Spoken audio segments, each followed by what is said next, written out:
ఆర్మూర్, బోధన్, బింగల్, నిజామాబాద్ కలిసి డిస్టిక్లో 12,000. ఈ 12,000 సభ్యత్వంతో మన హాల్ ఇంత చూస్తున్నాం కదా. ఒకవేళ ఏదైనా జనరల్ బాడీ మీటింగ్ పెడితే సగం పైన సగం కింద ఉండడం అది మేము ఈరోజు మన గౌరవ ఎమ్మెల్సీ గారిని మన జనరల్గా మనం ఎదుర్కొంటున్న సమస్యలు వాటిని మనం ఇక్కడ చెప్పడం పిలవడం జరిగింది. అయితే మాకున్న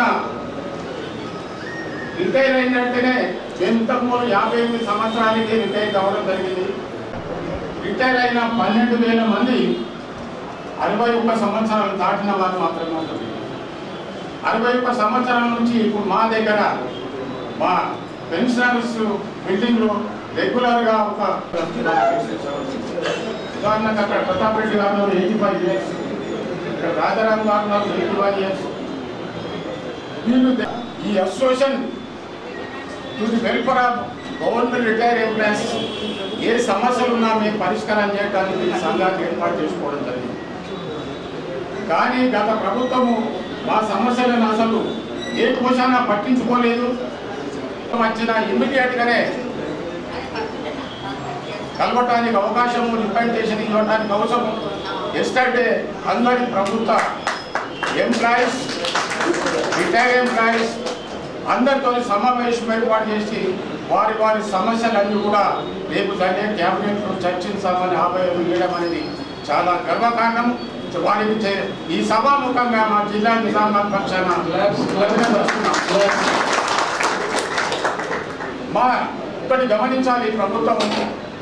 నేను మన గౌరవ ఎమ్మెల్సీ గారికి విన్నవించేది ఏంటంటే, మేమందరం కూడా సీనియర్ సిటిజన్ అంటే 60 ఏళ్ళు దాటిన తర్వాత జర అనారోగ్య పరిస్థితికి తప్పకుండా 60 ఏళ్ళు దాటిన తర్వాత 70, 80, 90 ఏళ్ళ వరకు కూడా మా రిటైర్ ఎంప్లాయీస్ వారి బాగోగులు చూడాల్సిన బాధ్యత ప్రభుత్వాలు అనేది గమనించాలి.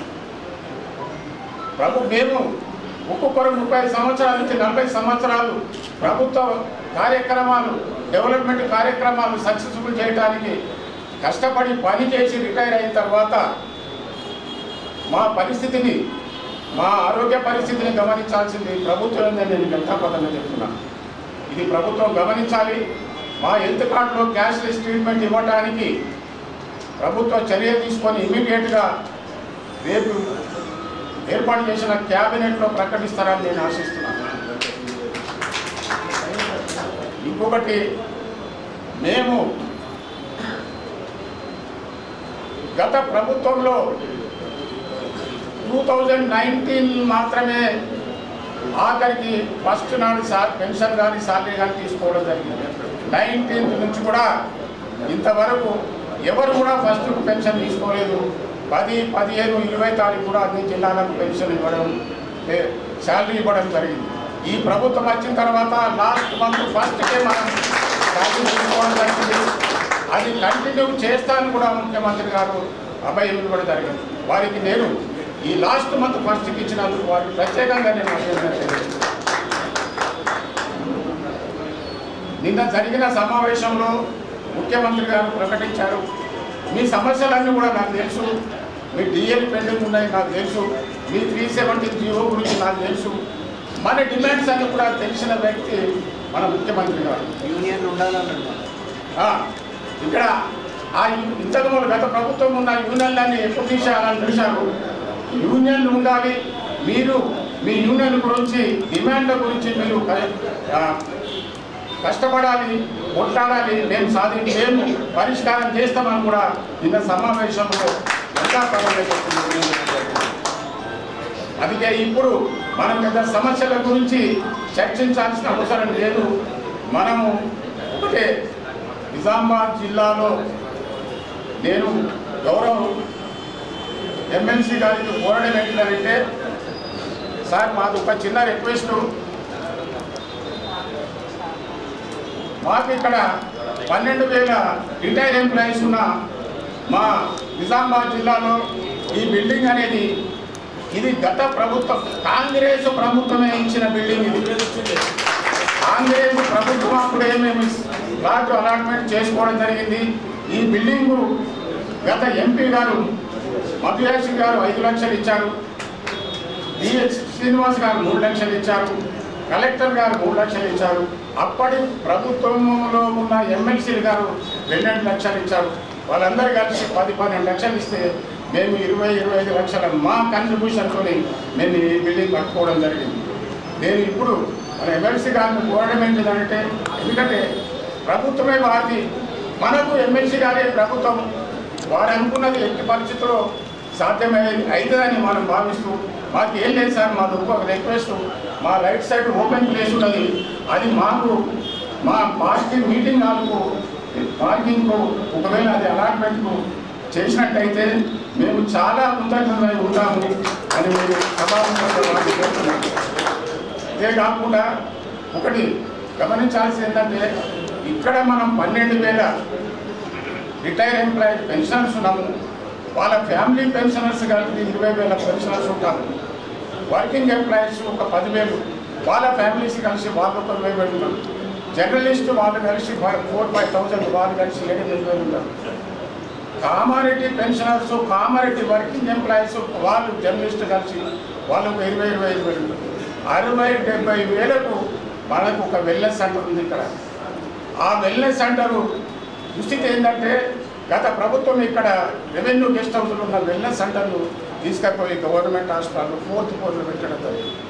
మేము దాని గురించి కలెక్టర్ గారికి చాలాసార్లు రిప్రజెంటేషన్ చేయడం జరిగింది. అసలు అక్కడికి పోతే ఈ వయసులో ఉన్న వారికి లేని రోగాలు వచ్చే పరిస్థితి ఉన్నది. అది ఒక లిఫ్ట్, ఆ లిఫ్ట్లో స్థలం పోవటానికి రావడానికి కన్వీనియంట్ ఉంటుందని చాలాసార్లు రిప్రజెంట్ చేస్తే, అది మున్సిపల్ కార్పొరేషన్లో ఉన్న బ్యాక్ సైడ్ ఒక హాల్ ఇచ్చింది. నేను ప్రత్యేకంగా కోరేదంటే, ఆ హాల్ అనేది 60-70 వేలకు సర్వీస్ చేయాల్సిన వెల్నెస్ సెంటర్ ఒక హాల్ అంటే దాంట్లో మొత్తం 3/4 మెడిసిన్స్కే ఫుల్ అయిపోయింది. ఆ డాక్టర్స్ కానీ వాళ్ళ స్టాఫ్ కానీ కూర్చుంటే స్థలం లేదు. దాని గురించి కూడా కలెక్టర్కి, కమిషనర్కి రిప్రజెంటేషన్ ఇవ్వడం జరిగింది. దాని కూడా ఇంతవరకు ఎటువంటి రెస్పాన్స్ రావడం లేదు. మేము కలిసి మాట్లాడతాం కానీ నేను ప్రత్యేకంగా ఎమ్మెల్సీ గారు కూడా ఏంటంటే, ఒక వెల్నెస్ సెంటర్కు సరి అయిన అకామిడేషన్ ఇవ్వాల్సిందిగా నేను వారికి ప్రత్యేకంగా చూస్తున్నాను. అదేవిధంగా మీరు ఒక్కసారి ఇక్కడ ఉన్న సీనియర్ కాంగ్రెస్ నాయకులు అందరికీ కూడా మనవి ఏంటంటే, మాకున్న పక్కకు ఆ ప్లేస్ను ఒకసారి మాకు అలాట్మెంట్ చేసి, ఆ ఫండ్స్ కూడా రిలీజ్ చేసి, ఆ బిల్డింగ్ కన్స్ట్రక్షన్కు సహకరించి మాకు ఈరోజు హామీ ఇస్తారంటే సభాముఖం కోర్టు సెలవు తీసుకుంటున్నాను. Thank you. చంద్రబాబు గారికి మరి రాజకీయ పరిజ్ఞానం కలిగినటువంటి విద్యావేత్త, మేధావి. మరి అదేవిధంగా మరి ఆకుల లలిత గారు కూడా మరి వారు కూడా మరి వివిధ స్థాయిలో మాజీ ఎమ్మెల్యేగా, తర్వాత వివిధ స్థాయిలో చైర్మన్గా మరి ఈ యొక్క తెలంగాణ రాష్ట్రానికి మరి సేవలు అందించి మనందరికీ కూడా అక్క అంటే మరి నేనున్నాను మీ ఆడబిడ్డను అనేటువంటి ఒక సందేశాన్ని అందించే దిశగా ఉన్నటువంటి మరి అదేవిధంగా వేదిక మీద అవసరమైనటువంటి రాజకీయ ప్రతినిధులందరికీ, తర్వాత నిజామాబాద్ జిల్లా కృష్ణా మిత్రులకు, సోదరిమణులకు, పాత్రికేయ మిత్రులకు అందరికీ కూడా నిర్మల్ జిల్లా పక్షాన శుభాభివందనాలు తెలియజేస్తూ, మరి ముఖ్యంగా మహేష్ కుమార్ గారితో ఒకే అప్పీల్ అలా, నిన్ననే ఒక చిన్న తప్పు జరిగితే దాన్ని ఇమీడియట్లీ మరి సర్దుకొని కోదండరామ్ సార్ గారు కానీ, హర్షవర్ధన్ రెడ్డి గారు కానీ, అదేవిధంగా మరి టీజీఓల సంఘానికి రాష్ట్ర నాయకుడిగా ఈ మధ్య కాలంలో ఎన్నికైనటువంటి మరి ఏలూరు శ్రీనివాస్ గారు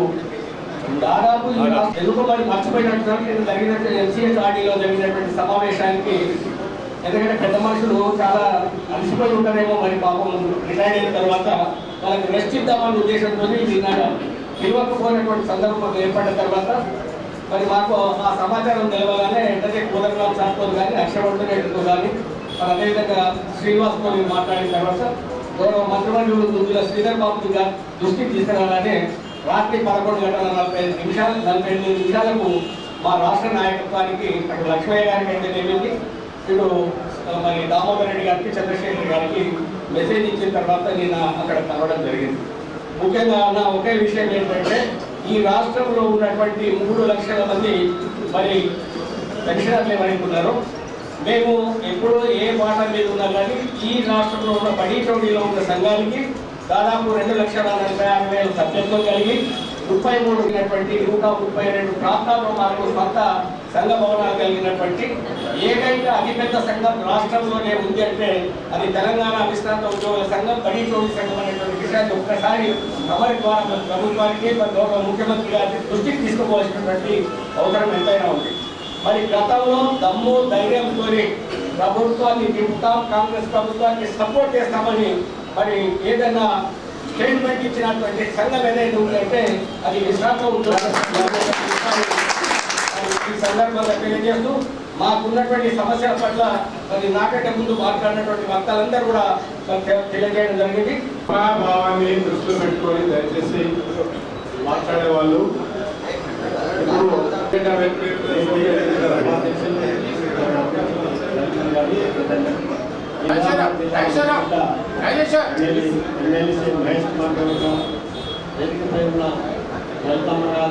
అతిథులకు మనం అందిస్తే బాగుంటుంది. జిల్లా నేను ఒకటే ఒక కోరిక మా పెద్దలు అతి కోరాను. నా కోరిక ఒకటే, మా జిల్లా సంఘ పక్షాన మహేష్ కుమార్ గౌడ్ గారు శతాబ్దం అడుగుతున్నా. మాకు తప్పకుండా మేము నడుచుకుంటే ఈ స్థలం ఇచ్చేయగలమని నాకు నమ్మకం ఉన్నది. ఎట్టి పరిస్థితుల్లో జిల్లాకు పనిచేసి పెడతానని అద్భుతమైన విశ్వాసం ఉంది. అసలు నేను హైదరాబాద్ రావాలనుకున్న ఈ ప్లేస్ వరకు నాకు సమయం దొరకలేదు. కానీ పేపర్లో ఒకటి చెప్తాను, ప్రజాప్రభుత్వం మన గంగాలో మీరు 6 గ్యారెంటీలు ఇస్తే పేపర్ వాళ్ళు 7వ గ్యారెంటీ ప్రభుత్వంలో సమస్యలని నాకు నిజం వాస్తవం. ఎందుకంటే 1వ తారీఖు మేము గుర్తాన్ని పండుగ చేసుకున్నారు, జనాలంతా పండుగ చేసుకున్నారు, చాలా హ్యాపీ చెందింది. కాబట్టి మరి మీరు తప్పకుండా మన జిల్లా వాసిగా మరి మా వ్యక్తిగా మాకు నేను కోరుకునే కేసులు ఇప్పిస్తారని ఇప్పిస్తే తప్పకుండా గట్టిగా ప్రయత్నం చేయాలని గట్టిగా మనస్ఫూర్తిగా కోరుకుంటూ సెలవు తీసుకుంటున్నాను. అందరికీ ఎందుకంటే ఇప్పుడు నూతనంగా ఎన్నికైన మన కాంగ్రెస్ గవర్నమెంట్ లో తప్పకుండా మాట్లాడుతూ కవితరణ గారు మాట్లాడుతూ ఈ మీటింగ్ కాంగ్రెస్ హయాంలోనే వచ్చిందని చెప్పడం జరిగింది. ఏదైనా కానీ కాంగ్రెస్ పార్టీతోనే సాధ్యము. ఎందుకంటే బడుగు బలహీన వర్గాల పార్టీ కాంగ్రెస్ పార్టీ, ఈరోజు అందరినీ తీసుకొచ్చేది కాంగ్రెస్ పార్టీతోనే సాధ్యమైనది. కాబట్టి మీకున్న ఏది ఉన్నా కానీ తప్పకుండా మన రేవంత్ రెడ్డి గారు అన్ని విధాలుగా సహకరిస్తారు. నిన్ననే మీటింగ్ పెట్టడం జరిగింది యూనియన్ వాళ్ళతో. మీకు ఏదే రావాలో తప్పకుండా మా రాజకీయ నాయకుల కంటే ముందు మీకే ఫస్ట్ తారీఖే శాలరీ కట్టి వేస్తారనేసి సందర్భంగా తెలియజేస్తున్నా. మరి హెల్త్ కార్డ్స్ విషయం కూడా హెల్త్ కార్డ్స్ కూడా మీకు కూడా ఇవ్వాలి. ఎందుకంటే 50 years క్రాస్ అయితే ఎన్నో వ్యాధులు పడుతున్నారు కాబట్టి తప్పకుండా. ఎందుకంటే మనది చేసే పార్టీ కాంగ్రెస్ పార్టీ. గతంలో కూడా టీఆర్ఎస్ అసలు ఏం చేసిందే మీ అందరూ తెలుసు. ఎందుకంటే ఇప్పుడు గద్దె దించారు కాబట్టి తప్పకుండా మన కాంగ్రెస్ గవర్నమెంట్లోనే న్యాయం అవుతుంది. మేమందరము మీ పక్షాన తప్పకుండా ఉంటాము. ఇంకా అన్ని కోరడం జరిగింది. మహేష్ భాయ్ అందరికీ తనకు ముఖ్యమంత్రి గారికి దగ్గర ఉంటారు కాబట్టి అన్ని విషయాలు చెప్తారు.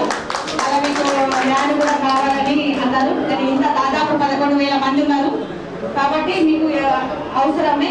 ఎందుకంటే ఈ ఏజ్ లో పెట్టెక్కడం కూడా కష్టమే. మంచిగా లిఫ్ట్ పెట్టుకొని ఒక పెద్ద హాల్ కట్టుకుంటే బాగుంటుంది. అది హైదరాబాద్ లో కూడా చోటీ దగ్గర ఉండాలని చెప్తున్నారు. అది కూడా ఆ ప్రస్తావన కూడా తీయాలి ముఖ్యమంత్రి గారితో. అక్కడ ఒక దగ్గరలో సెంటర్ లో ఒకటి ఆ ప్లేస్ వల్ల ఇంకో ప్లేస్ ఇచ్చి నీకు కట్టిస్తే కూడా బాగుంటుంది హైదరాబాద్ లో. ఈ వెల్నెస్ సెంటర్ అన్నారు. వెల్నెస్ సెంటర్ హైదరాబాద్ లో ఎందుకంటే ఒక ఏజ్ వాళ్ళకు test every month sugar BP మన టెస్ట్ లో కూడా చేయించి అక్కడ మెడిసిన్స్ ఇస్తే బాగుంటుంది అనేసి కూడా తెలియజేస్తా ఉన్నాను. ఈ అవకాశం వచ్చిన పెద్దలకు కానీ మీ అదృష్టం ఏమంటే మీ అసోసియేషన్ నిర్మల అధ్యక్షుడు జిల్లా అధ్యక్షుడు వాళ్ళు ఇద్దరు మాత్రం రిటైర్డ్ అంటే అవపడలేదు. యంగ్స్టర్ పిల్లలు లేకుండా నాకు చూస్తున్నారు కార్యక్రమం.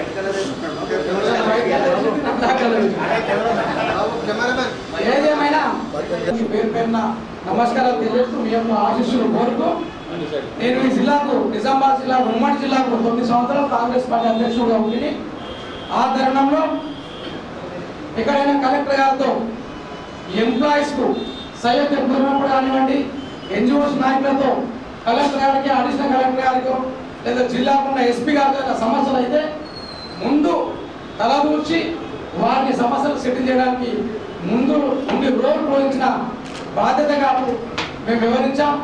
ఎందుకంటే కాంగ్రెస్ పార్టీకి సంబంధించిన ఏ నాయకుడు కానివ్వండి, కాంగ్రెస్ పార్టీకి సంబంధించిన ఏ కార్యకర్త కానివ్వండి, అధికారుల దగ్గరికి వెళ్ళి మాకు ఈ పని కావాలని అడిగినప్పుడు మరి చేసి పెట్టే పనులని మీరే చేశారు కనుక మీరు ఎంత చక్కగా పనిచేస్తే అంత చక్కగా మా కాంగ్రెస్ పార్టీకి పేరు వచ్చింది. ఆ రోజున నుంచి సందర్భంగా తెలియజేస్తున్నాను. ఇప్పటికీ కూడా ఈ రోజుకి కూడా ఏదైనా అవసరం ఉండి సంబంధిత అధికారికి ఫోన్ చేసి ఈ పని చేయాలి సార్ అని అన్నప్పుడు నిజంగా అధికారికి ఆ పని చేయాలని ఆలోచన ఉంటే తప్పకుండా పని అవుతుంది. ఒకవేళ అధికారికి పని చేయొద్దు అని ఆలోచన ఉంటే దానికి రూల్స్ చెప్పి దిగమగ పెట్టి ఆ ఫైల్ని పక్కన పెట్టేవాళ్ళని చాలా చూసాం. కానీ కాంగ్రెస్ పార్టీ వారికి చక్కగా సహకరించారు. ఎల్లవేళలా మీరు ఇప్పుడున్న ఎంప్లాయీస్ కానివ్వండి, మీరు రిటైర్డ్ అయిన ఎంప్లాయీస్ వారికి మీ యొక్క అనుభవాన్ని ఎక్స్ప్లెయిన్ చేసి మీ అనుభవాన్ని వారికి పోలించి చెప్పి ఈ సందర్భంగా కాంగ్రెస్ పార్టీ కూడా కాంగ్రెస్ ప్రభుత్వాన్ని కూడా మీరందరూ సహకరించాలని కోరుతా ఉన్నాం. మన అధ్యక్షుడు మాట్లాడేటప్పుడు ఈ భవనాన్ని గురించి చెప్పారు. ఈ భవనానికి ఒక ల్యాండ్ మరొక ల్యాండ్ కావాలనుకుంటే జిల్లా అధ్యక్షుడు రత్నాకర్ గారు ఈ అనుభవంలో చురుకైన పాత్ర కాంగ్రెస్ పార్టీలో పోషించేవాడు. అధికారులతో చక్కగా కోఆర్డినేట్ అన్ని ఆయన చేసేవాడు. కనుక ఈ జాగనగర్ బహుశా 2007 or 8లో ఇది మేము అలాట్ చేయడం జరిగింది. మేము అంటే కాంగ్రెస్ పార్టీ అధికారంలో అలాట్ చేయడం జరిగింది. అదేవిధంగా ఈరోజు మళ్ళీ పక్కకున్న ల్యాండ్ బహుశా మా మిత్రుడు మహేష్ కుమార్ గౌడ్ అడుగుతాం అది ఎంత ఉంటుంది ల్యాండ్ అనేసి. మహేష్ కుమార్ గారికి చాలా చక్కని ప్రపోజల్ పెట్టారు. కానీ నేననుకుంటున్నాను ఏమంటే ఎందుకంటే మహేష్ కుమార్ రాష్ట్ర కాంగ్రెస్ కమిటీలో చిన్న వయసు కానీ పెద్ద పెద్ద తలకాయల్ని కోఆర్డినేట్ చేసిండు. ఈ రాష్ట్రంలో కాంగ్రెస్ పార్టీని కోఆర్డినేట్ చేయాలంటే ఆయన సగం చుట్టూ అంటే అటువంటి ఢిల్లీ నుంచి వచ్చిన నాయకుడు, ఆ ఢిల్లీ నుంచి వచ్చిన నాయకుడికి రాష్ట్రంలో నాయకుడికి పడదు. మన కుటుంబంలో చిన్న చిన్న వాస్తవాలు చెప్తున్నా అంటే తప్పుగా అనుకోకండి, కుటుంబంలో సమస్యలు ఉంటాయి. అటువంటి సమస్యలు ఉన్న నాయకులందరూ కూడా చక్కగా కోఆర్డినేట్ చేసి ఎక్కడ కూడా ఇబ్బందులు లేకుండా కాంగ్రెస్ పార్టీ మీటింగ్ పెట్టినప్పుడు మీటింగ్లో సహజంగా మేము ఏమనుకుంటామంటే పెద్ద నాయకులు వచ్చినప్పుడు మేము మాట్లాడాలా, వాళ్ళ ముందు మా యొక్క స్పీచ్ మా కెపాసిటీ చూపించాలనే ఆతృతతో ఉంటాం. అటువంటి ఆతృత ఉన్న నాయకులందరూ కూడా కోఆర్డినేట్ చేసి చక్కగా నడిపించిన మహేష్ కుమార్ గౌడ్ గారు నేను మీ పరంగా కూడా వారిని కోరుతా ఉన్నాను. ఈ ల్యాండ్ తప్పకుండా ఇమీడియట్గా అలాట్ చేయాలని కోరుతూ దానికి అనుగుణంగా ఇంకా ఏమైనా అవకాశం ఉండి మీ దగ్గర రెవెన్యూ చాలా మంది ఉంటారు అండ్ ల్యాండ్ ఎక్కర్లు చేసిన వాళ్ళు ఉన్నారు. నిజామాబాద్ ఇంకా బ్రహ్మాండం అక్కడక్కడ స్థలాలు ఉన్నాయి కనుక దానికంటే పెద్ద స్థలం ఈ మెట్లకి వాళ్ళు ఇబ్బంది పడడం అనేది బాధాకరం. మరి కనుక కింది స్థానంలో కింద ఫస్ట్ ఫ్లోర్లో ఉండడానికి ఒక 1000 గజాలు చాలా సంతోషంగా వాళ్ళకి మెయింటెనెన్స్ చేస్తే అక్కడే కాంగ్రెస్ గారు ఇచ్చుకోవచ్చు. కనుక మీకు ముఖ్యమంత్రి గారికి మీకు రెవెన్యూ మినిస్టర్ గారికి ఉన్న సంబంధాలు చాలా చక్కని సంబంధాలు కనుక నేను అనుకుంటున్నాను జిల్లా శిబిరం కానీ సుదర్శన్ రెడ్డి గారు కానివ్వండి, మధ్యాసి కానివ్వండి, ఇంకా ఇతర నాయకులు ఎవరైనా కానివ్వండి మీరు కలిసి వాళ్ళని కోఆర్డినేట్ చేసుకొని మీరు అడిగితే కాదు అనగానే కన్నగాక వీరు నాకు మాట్లాడే అవకాశం ఇచ్చినందుకు నేను వీరి పరంగా నేను కోరుతా ఉన్నాను. తప్పకుండా పెద్ద ఆ స్థలాలు ఎక్కడెక్కడ ఉన్నాయో ఇప్పటికన్నా మా రత్నాలు తెలుసు. సలహా ఇస్తాం 100% ఇస్తే స్థలాలు మా తమ్ముడు సలహా ఇస్తే ఆ సలహపరంగా వారి ఆశీస్సులు మనకు కావాలి, వాళ్ళ ఆశీర్వాదం మనకు కావాలా. రానున్న రోజుల్లో పార్లమెంట్ ఎన్నికలు ఉన్నాయి కనుక మీరు అనుకుంటే ఒక్కొక్కరు 10 ఓట్లు ఇచ్చే సత్తా ఉన్నారు, అంతకంటే ఎక్కువ ఇస్తారు. ఎక్కువ ఇబ్బంది పెట్టకుండా ఈ రానున్న రోజుల్లో ఎలక్షన్ కూడా మీరు సహకరించాలా. దయచేసి పెద్ద శ్రీనివాస్ రెడ్డి కానివ్వండి, అధ్యక్షుడు కానివ్వండి, గౌడ్ సాబ్ కానివ్వండి, లింగన్న కానివ్వండి అందరూ మాట్లాడారు. గత ప్రభుత్వం ఎన్ని కష్టాలు పెట్టింది, గత ప్రభుత్వంలో అసలు మీరే నాయకులను కలవడానికి పోయారా, అటువంటి పరిస్థితి లేవు. ఈ రోజు నాయకత్వం మేము ముందు నిన్న ముఖ్యమంత్రి గారు స్వయంగా మీరు ఎన్నికలు పెట్టుకోండి మీ అసోసియేషన్ ఉందని చెప్పడం జరిగింది. గత ముఖ్యమంత్రి గారిని పోలిస్తే అసోసియేషన్ పెట్టి ముందున్న వారిని ఉద్యోగాలు తీసి సస్పెండ్ చేయించి లేని బాధలు పెట్టిన కార్యక్రమాలు గత ప్రభుత్వం కాంగ్రెస్ పార్టీ. మేము అనుకుంటాం మేము చిన్నగా ఉన్నప్పుడు ఎన్జిఓస్ ప్రెసిడెంట్ అంటే సోమనాథ్ అనుకుంటా పెద్ద పెద్ద మిసాలతో వస్తుండే స్వామినాథన్ సార్ ముఖ్యమంత్రి గారు వెయిట్ చేస్తుండే. ఎవరైనా ఏదైనా కాంగ్రెస్ పార్టీ రాజశేఖర రెడ్డి గారు చూసాం, రోషయ్య గారు చూసాం, కిరణ్ కుమార్ రెడ్డి గారు చూసాం. అసోసియేషన్స్ వస్తే ఇప్పుడు మీతో మాట్లాడలేదా ఈ తరుణంలో మీరందరూ చూసారు కనుక ఆ రోజులు తిరిగి వస్తూ ఉన్నాయి కనుక మీరు ఆశీర్వదించండి. మీరు కోరిన కోరికలు మహేష్ గౌడ్ గారు తప్పకుండా వారికి అంటే ఇప్పుడు మీరు పత్రికలు చూస్తారు, ఆయనకున్న సంబంధం మేము దగ్గర ఉండి చూస్తూ ఉన్నాం. రాష్ట్ర క్యాబినెట్ లో ఉన్న మంత్రులందరూ చాలా మంది ముఖ్యమంత్రి గారు స్వయంగా ప్రేమ మహేష్ అన్నాన్ని అటువంటి ఆప్యాయత గల నాయకుడు మన జిల్లాలో ఉన్నారు కనుక తప్పకుండా మన సమస్యలను తీర్చాయి. మన నాయకులు ఇంకో మాట ఏమంటే మీరు సన్మానించడానికి ఆశీర్వదించడానికి పిలిచారు కనుక ఇక్కడ చెప్పినవి కాకుండా మన అధ్యక్షుడు యంగ్స్టర్గా హుషారుగా ఉన్నాడు కనుక మన యువ నాయకుడు అల్లు వైస్ గారిని కలిసి ఇవన్నీ రిప్రజెంటేషన్ ఇస్తే చక్కగా అవన్నీ క్లియర్ అవుతాయని కోరుకుంటూ తప్పకుండా మ్యాజిస్ట్రేట్ మాకు ఉండాలా వైస్ గారు ఉండాలని కోరుకుంటూ రానున్న రోజుల్లో కాంగ్రెస్ పార్టీ మరోమారు ఈ పార్లమెంట్ స్థానంలో దీవించి మన పక్క పార్లమెంట్ ఫర్ ఎగ్జాంపుల్ మన పక్క జిల్లాకు వచ్చిన అధ్యక్షుడు ఉన్నాడు ఆ ప్రాంతంలో పార్లమెంట్ అభ్యర్థి మీ ఎంప్లాయీస్కు మీ బంధువులకు మీ మిత్రులకు ఎన్నో టీ కొట్టకు టీ తాగుతాం జీవితాలు చేసిన ఈ దఫా కాంగ్రెస్కి వేయాలా కాంగ్రెస్కి వేస్తే రేవంత్ రెడ్డి గారి పేరు పెరుగుతుంది దేశంలో కనుక మన స్థాయిని పెంచాలంటే మన పార్లమెంట్ మెంబర్లకు ఇవ్వాల్సిన అవసరం దానికి అందరూ ఆశిస్తూ కావాలని కోరుకుంటూ ఈ అవకాశం ఇచ్చిన మీ అందరికీ పేరు పేరు నమస్కారం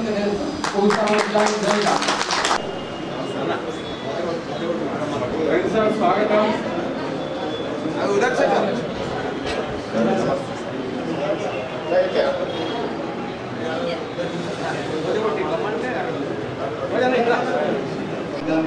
మీకు కానీ అసౌకర్యం కల్పించినందుకు క్షమించవలసిందిగా మొత్తం కోరుకోవడం.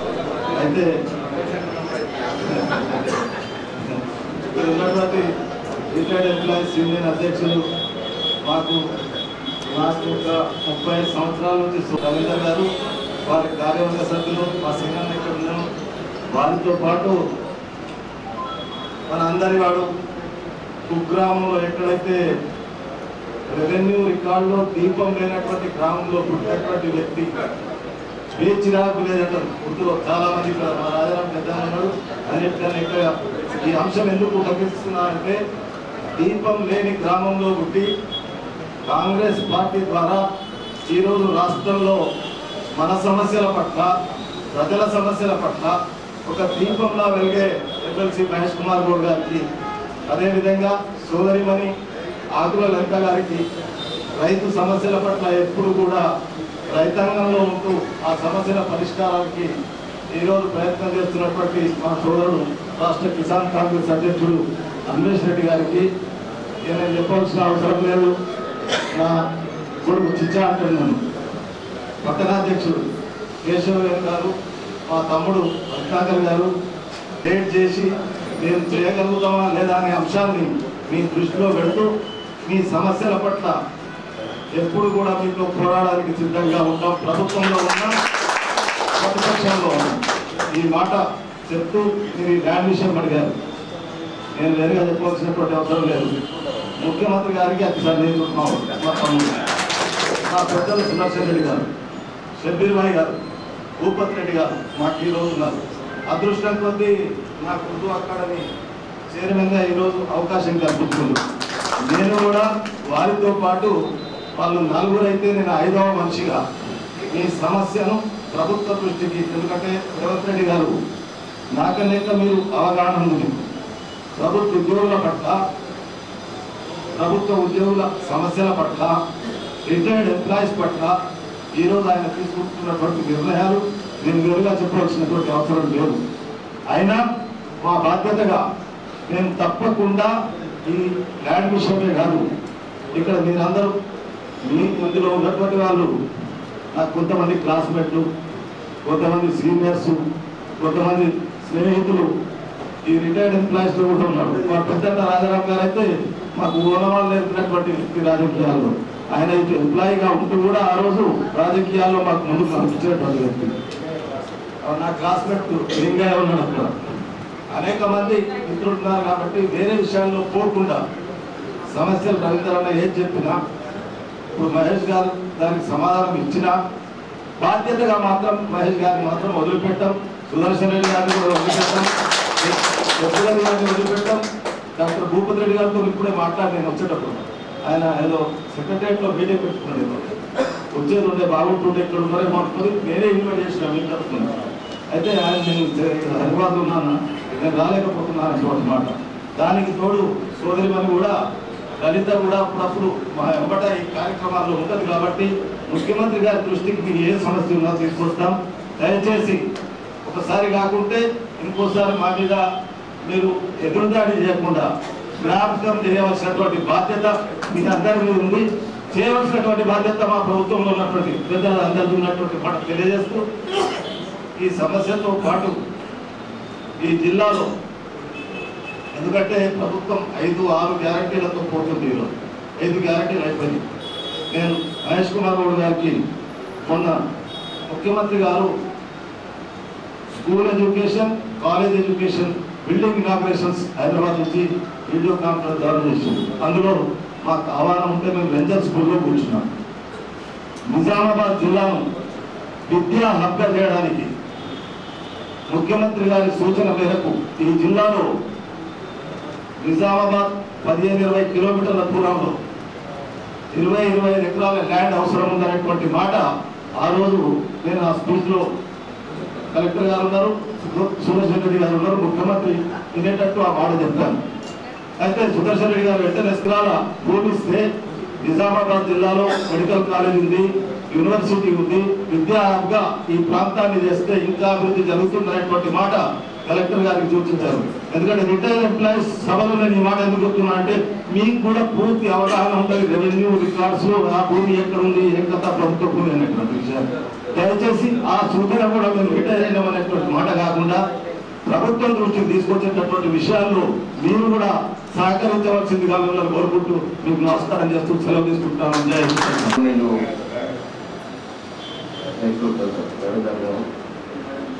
గవర్నమెంట్ గోదావరి గారు, గౌరవ పెద్దలు శ్రీనివాసరెడ్డి గారు, ప్రసాద్ గారు, లింగం గారు, నిర్మల్ కొద్దిగా లక్ష్మణరావు గారు చెప్తా వస్తున్నారు. గౌరవ Urdu academy chairman professor Sai నమ్దాన్ గారు, ఆకుల లలిత గారు, నగర కాంగ్రెస్ కమిటీ అధ్యక్షులు దేశ వేణు గారు, రాజేంద్ర ప్రసాద్ గారు, కార్పొరేటర్ కుద్దూస్ గారు, నర్సుబాయి గారు, రత్నాకర్ గారు, ఇలాంటి పెద్దలందరికీ నమస్కారం. రిటైర్మెంట్ అనేది నా అదృష్టం. మీకు రిటైర్మెంట్ అనేది మనిషికి పుట్టిన నుండి చచ్చే వరకు పని ఉంటుంది. రిటైర్మెంట్ అనేది ఒక టెక్నికల్ ఆస్పెక్ట్ మాత్రమే. 3వ లైఫ్ స్టార్ట్స్ ఆఫ్టర్ రిటైర్మెంట్. మీకు స్వేచ్ఛా జీవులు అప్పుడు ఒక రంగంలో ఒక డిపార్ట్మెంట్కి పనిచేయాలి. అన్ని డిపార్ట్మెంట్లు మీ సలహాలు సూచనలు ప్రతి చోట మీరు పనిచేసే అవకాశం.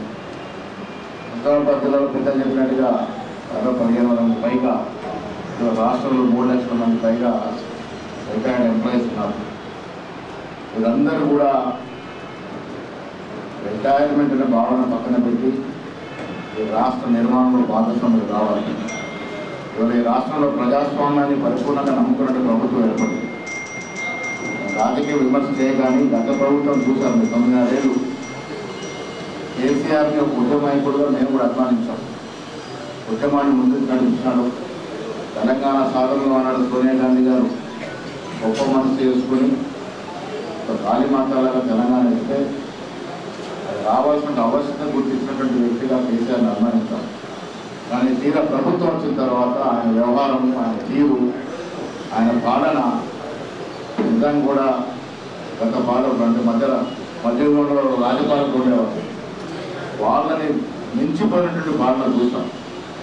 ప్రజాస్వామ్యానికి అసలే తావు లేకుండా, రాజ్యాంగానికి అసలే విలువ లేకుండా 9 నెలల పాలన జరిగించారు. ధర్నాచరణ ఎత్తేశారు. అధికారుల స్వేచ్ఛని అరింపజేశారు. కేవలం వారి గుత్తాధిపత్యంలో ప్రభుత్వం నడిపారు. మనం చూసాం ప్రతిపక్ష నాయకులు కూడా స్వేచ్ఛ లేకుండా. మహారాష్ట్ర కాంగ్రెస్ నాయకులు ఎన్నోసార్లు పునర్నిర్మాణం వచ్చినారు. ప్రజాస్వామ్యంలో ధర్నాలు చేసే అవకాశాన్ని కాలరాస్తున్నారు. కోర్టు మళ్ళీ పర్మిషన్ ఇస్తే తప్ప మనకి ధర్నా ఉత్సవం లేనటువంటి పరిస్థితి. వాళ్ళే కాకుండా ప్రజల సొత్తుని, ప్రజల సంపదను దోచేశారు. ఇంకా చాలామంది ఇక్కడ ఇరిగేషన్ నిష్ఠాలు ఉండొచ్చు. కాళేశ్వరం ప్రాజెక్టు పెట్టారు. Unviable unwanted project. నయా పైసా లాభం లేనట్టు ప్రాజెక్ట్ కట్టి కట్టాల్సిన చోట కట్టకుండా, కట్టాల్సిన తీరులో కట్టకుండా దాదాపు 1,20,000 కోట్లు ప్రజాధనాన్ని దుర్వినియోగం సందర్భం చూస్తాం. మిత్రులు అన్వేషణ గారు ఉన్నారు, చాలా సందర్భాల్లో వారు అగ్రికల్చర్ మీద పోరాడుతూ ఉంటారు. సో 1 ఎకరం నీరు పారేయాలంటే 50,000 రూపాయల కరెంటు బిల్లు అయినటువంటి ప్రాజెక్టు ఈ ప్రపంచంలో ఎక్కడైనా సాధ్యమైందా?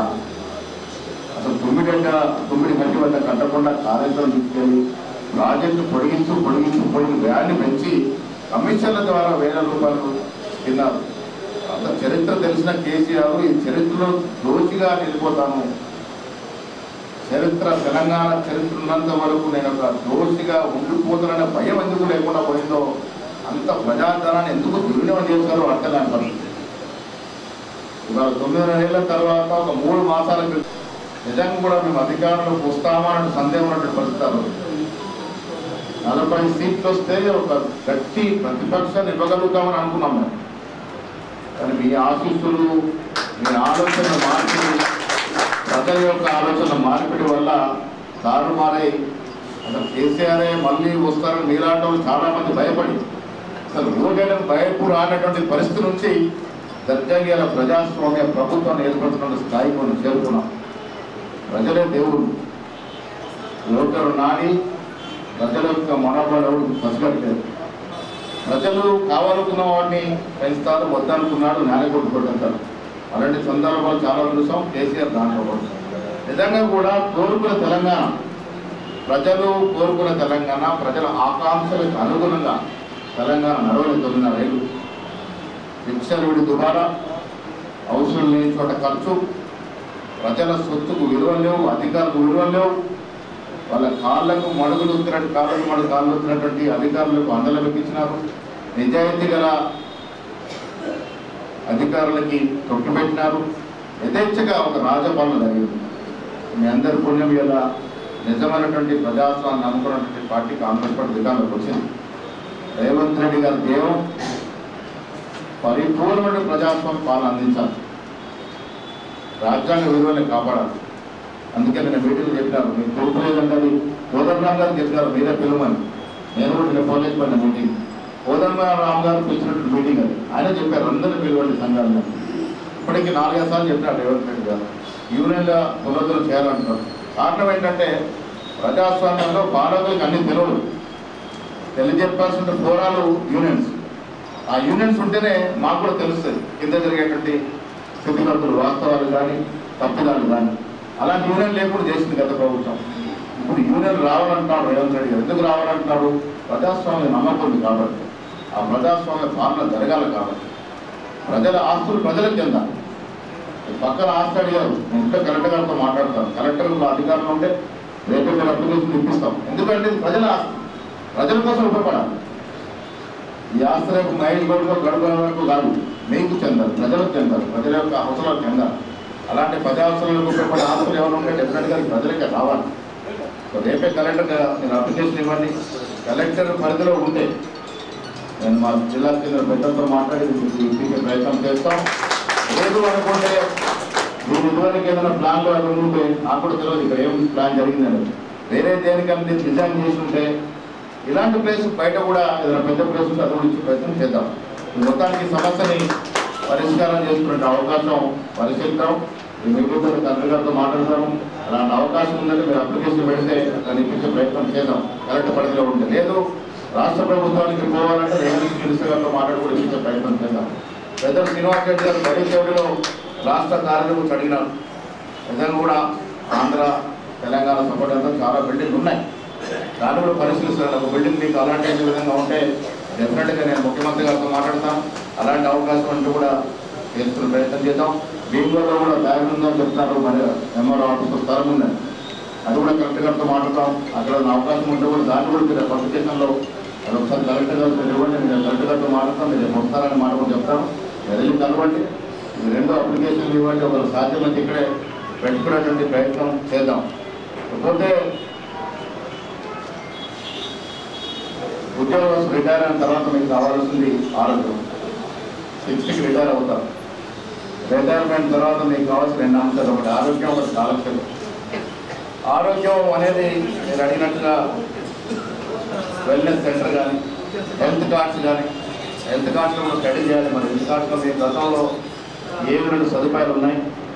2014 ముందు ప్రభుత్వంలో మీరు ఎలాంటి సదుపాయాలు పొందినారు, 2014 వరకు ఉన్నటువంటి పరిస్థితి ఏమిటి, ఇప్పుడు మనం ఏం చేయగలుగుతాం, వీటి విషయంలో కూడా పరిశీలన చేద్దాం. నాకు ఇంత లోతుగా తెలవదు. మరి హెల్త్ కార్డ్స్ వల్ల మీకు ఉన్నటువంటి సదుపాయాలు ఏమిటి, మీకు ఉన్నటువంటి హక్కులు ఏమిటి, గత ప్రభుత్వంలో వచ్చినటువంటి అవకాశాలు ఏంటి, తర్వాత ఏంటి, ఇప్పుడు చేయబోయేది, దీంట్లో కూడా ఒకసారి క్షుణ్ణంగా దీన్ని పరిశీలిద్దాం. ఏదైనా ముఖ్యమంత్రి గారు దృష్టి తీసుకెళ్ళగలిగే డెఫినెట్గా ఆ విషయంలో కూడా తీసుకెళ్తాం. వెల్నెస్ సెంటర్ కూడా ప్రయత్నం చేద్దాం. నేను చెప్పేదంటే మీరు అడగడం అనేది మీ హక్కు. మీకు అవసరం ఉన్నటువంటి సదుపాయాల గురించి అడగాల్సిన మీ హక్కు. ప్రభుత్వ పరంగా ఉన్న పరిధిలో అవకాశాలు ఉంటే చేయాల్సిన బాధ్యత కూడా మాది. డెఫినెట్గా ఆ బాధ్యతని నిర్వర్తిస్తాం. ఇక్కడ చాలామంది సీనియర్లు ఏదో ఒక సమయంలో మీ దగ్గరకు వచ్చిన వాళ్ళని, మేము చిన్న చిత్ర పనుల కోసం అందరం కూడా మీ దగ్గరకు వచ్చిన వాళ్ళని. అక్కడ చాలామంది పెద్దలు ఉన్నారు, అందరూ పెద్దలే దాదాపుగా. ఈ విషయంలో ఈ అసోసియేషన్ విషయంలో కానీ భవిష్యత్తులో కానీ ఎలాంటి అవకాశం అవసరం ఉన్నా డెఫినెట్గా మా వంతు కర్తవ్యంగా సహకారం చేస్తాం. ప్రభుత్వ పరంగా కానీ వ్యక్తిగత పరంగా కానీ ఏదున్నా డెఫినెట్గా మీకు చేసే పని మాత్రం చేస్తాం. నేను అడిగినాం మొదటిది ఈ స్థలంలో రేపు అవకాశం ఉంటే కలెక్టర్ గారితో మాట్లాడతాం. ఇప్పుడే మాట్లాడతాం. అవకాశం ఉంటే కలెక్టర్ పరిధిలో ఉంటే ఇక్కడ ఇప్పుడు ప్రయత్నం చేద్దాం. లేదు ఇదివరకు ఏదైనా ఈ స్థలాన్ని దేనికైనా వేరే ఇతర దానికి డిజైన్ చేసి ఉండి ఒక దిగురైన పరిస్థితి ఉంటే సమూలంగా ఈ బిల్డింగ్ ఆ ప్లేస్ కూడా ప్రభుత్వానికి ఇచ్చి బయట దీనికి సరిపడా భూమి ఇంకా దీనికన్నా రెట్టింపు విస్తీర్ణంగా 2 భూములు తీసుకునే ప్రయత్నం కూడా చేద్దామన్నమాట నేను మనవి చేస్తాం. ఎందుకంటే పబ్లిక్ అసోసియేషన్స్కి ప్రభుత్వ భూములు ఉపయోగపడాలి. హైదరాబాద్ చూసుకుంటే నేను చాలా చోట్ల చెప్తాను, నిజాం ప్రభులు చాలామంది దాని రకాలుగా విమర్శిస్తారు. నేను చదివినంత వరకు నిజాం ప్రభు అనేవాడు గొప్ప విజనరీ, గొప్ప రాజకీయ ఎదురుతున్న నాయకుడు.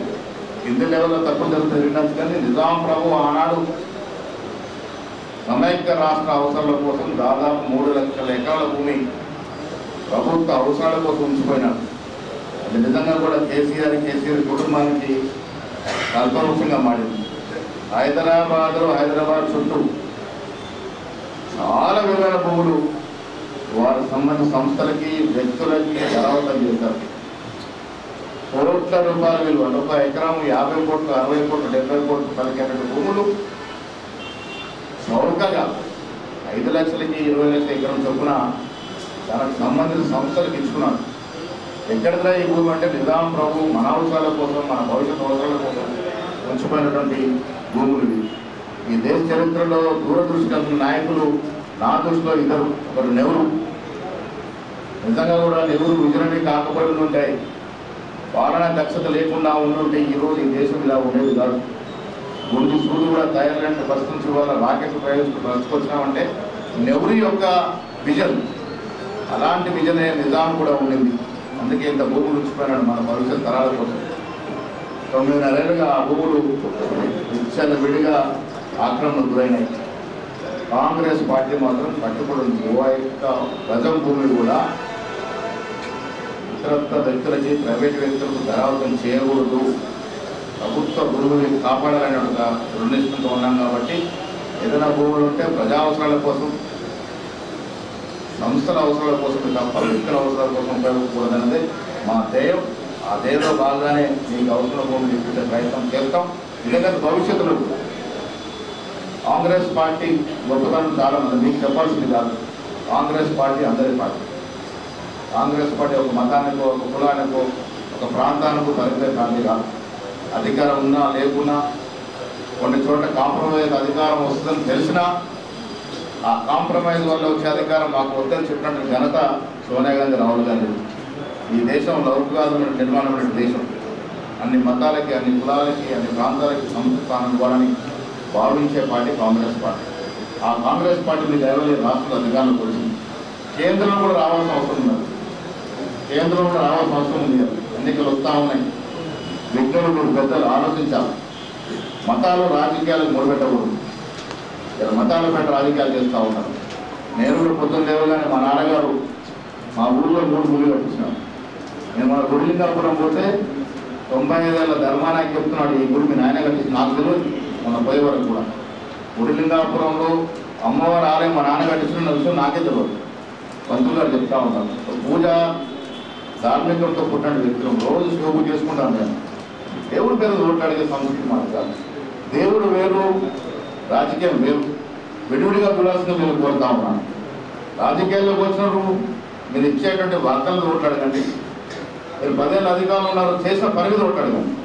ఇప్పటికి కూడా రాముని ఈడ్చుకొచ్చి దేవుడిని ఈడ్చుకొచ్చి ఓట్లాడడం అనేది చదువుకున్న మనకు మాత్రం కనీసం అది రుచించడం లేదనే మాట చెప్పక తప్పదు. రాజకీయాలు వేరు, దేవుడిని వేరుగా చూడాల్సిన అవసరం ఉంది అది సమాజంలో. రాజకీయాల పేరుట దేవుడి పేరు అధికారంలోకి వచ్చి మీరు ఏం చేశారో కూడా ఒకసారి అడగాల్సిన అవసరం ఉండదు. రాజకీయాలుగా చూడాల్సిన అవసరం ఉంది. కనీసం చదువుకున్న వాళ్ళ మనం ఆ దశగా ఆలోచించాలి. ఈ దేశంలో ప్రతిష్టమైనటువంటి ప్రభుత్వం రావాలి.